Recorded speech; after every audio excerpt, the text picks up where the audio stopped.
second row on the right. Yeah, Blake, this is a weird question to ask a guy who's throwing a no-hitter, but have you ever had an outing where you've been as locked in as you kind of were tonight? A no-hitter, yeah. You answered that. I mean, I feel like the whole postseason, I've been pretty locked in, pretty consistent. So, different outings, but yeah, it was just, 8 innings went deeper, but last 3 it felt really good, really locked in, consistent, similar. I think only 5 of your last 51 pitches were fastballs. Like, how much does that kind of speak to how good you felt about your changeup tonight? I think it's just understanding like what they were trying to do. It's like I pitch off of what they're telling me, not. So I just felt like they were really aggressive to a certain pitch, and it seemed to be that way. So I threw differently, but the next time I face them, if they're more aggressive to other things, then I'll throw the fastball more. It's just that's what they're giving me. Go to Russell, second row on the left. Like when you are pitching the way like you did tonight, you're getting a lot of swing and miss with the changeup. Do you feel that in your bullpen before you're coming into the game, or does it take a couple innings to finally get that feel? Yeah, I mean, coming into the game, I want all 4 pitches to feel good, to just have some kind of feel. They'll all come out. Like when I come out to the game, it'll be different. Like, okay, this is what I'm seeing. I'm going to go with more change-ups to this hitter or more sliders, curve, whatever. But the whole goal is just feel confident that I can strike all 4, and then when I get out there, their approach will tell me what I'm going to do. Bill in the front. Maybe one for each of you. Freddie, you've been fortunate to play in so many postseason games. If this wasn't the most dominating pitching performance, what was? I mean, I can't think of one off the top of my head that was just so good from the start. Sometimes it'll take an inning or 2 for someone to settle in, and it was from the get-go. Just what he can do with the changeup against right-handed hitters, I think that's from 82 to 88. You can throttle it whenever he wants. It's not just one pitch. He's throwing it. It's like 3 different pitches when you throw it 3 different speeds for hitters. And then when you think you're going to sit on something, here comes 96, 97. It was a masterpiece tonight. Yeah. And Blake, what does it mean to you to go from, early in your career, you got great stuff, and everybody's talking about, 5 innings, 100 pitches, to now you can get 7th, 8th inning every time. Maybe could you go on the 9th? Feel like you could have gone on the 9th? Yeah, I mean, I felt I could have, but I trust Dave. He knows what's best for the team. Yeah. But as far as the growth.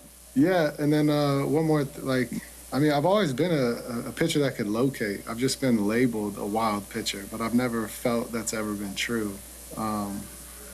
But my last 3 years have been pretty consistent, and I could throw the ball, do what I want with the ball, but the narrative's always been he's a wild pitcher, walks a lot of guys. But I laugh at it because it's not true, and I know that because I'm the one throwing the ball. Fabian.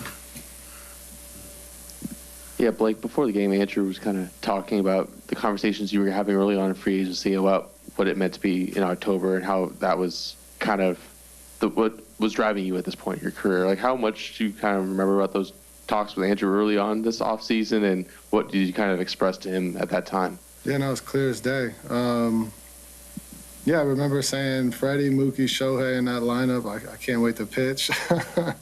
That was really the start of it, but just seeing what they're able to do and wanting to be a part of it and knowing how important postseason is to them, and that's just something that I wanted to be a part of. Even playing against them, watching, it was just always in the back of my mind, I wanted to be a Dodger and play on that team. And to be here now it's a dream come true.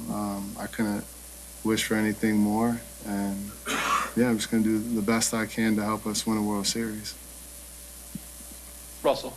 Freddie, you have about 25 ABs against Blake in your career. You kind of touched on a little bit. What is an at-bat like against Blake, especially left on left?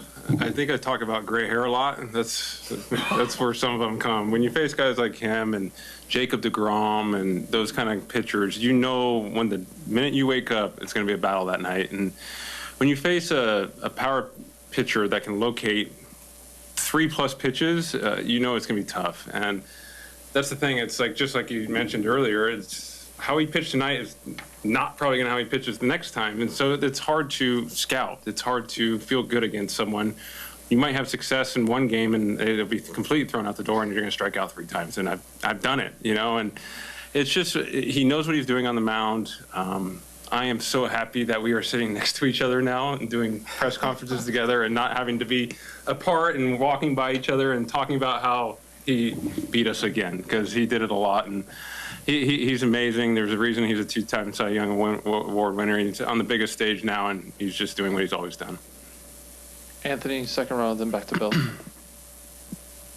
Freddie, this probably goes without saying to a certain extent, but especially given the way this game got late, how important was it just to get this one and escape here with a win and sort of establish yourselves now as the favorite in this series? I mean, we knew coming into the series they play great defense. They pitch. They get the big hits when they need to. That's just who the Brewers are. It was going to be a tough series from the beginning, and you saw it tonight.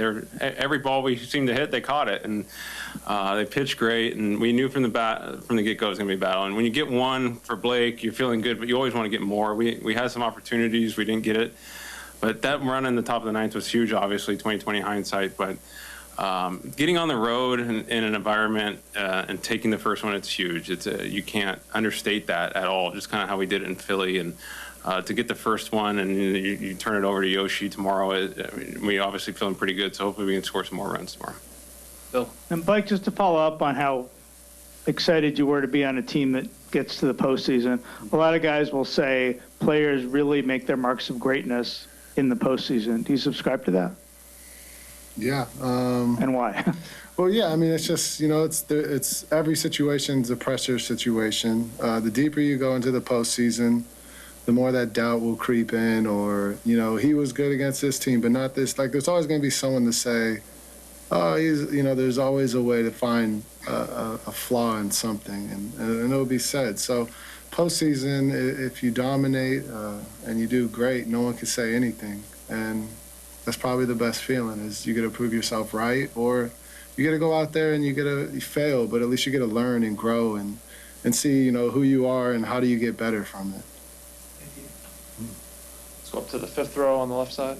Freddie, it's not just Blake. You guys have gotten good starting pitching throughout this postseason. You guys going 6-7 innings pretty much every outing. How comforting is that, just knowing that you don't have to do what the Brewers did tonight and throw 6 different guys out there? Yeah, I think the people that cover us, every day, I think we've been saying it for about a month now going into the postseason. Our starting pitching is what has made us play better going into October. We always were talking about how we were playing our best baseball leading up to this postseason, and it started with our pitching staff. It seemed there was a stretch there, it felt like 6-7 no-hit innings.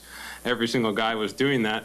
And when you, as an offense, you have those guys taking the ball every day and doing that and giving us a chance to win. As an offense, you just want to do everything you can to support them. And you do feel confident when you're not scoring runs at the beginning of the game, because our starting pitcher is going to keep us in that. And with our offense, we're going to find a way and scrap and do anything we can. It was a little different tonight, but these are the games you need to win, the close ones in the postseason, because you're not going to have these massive blowouts.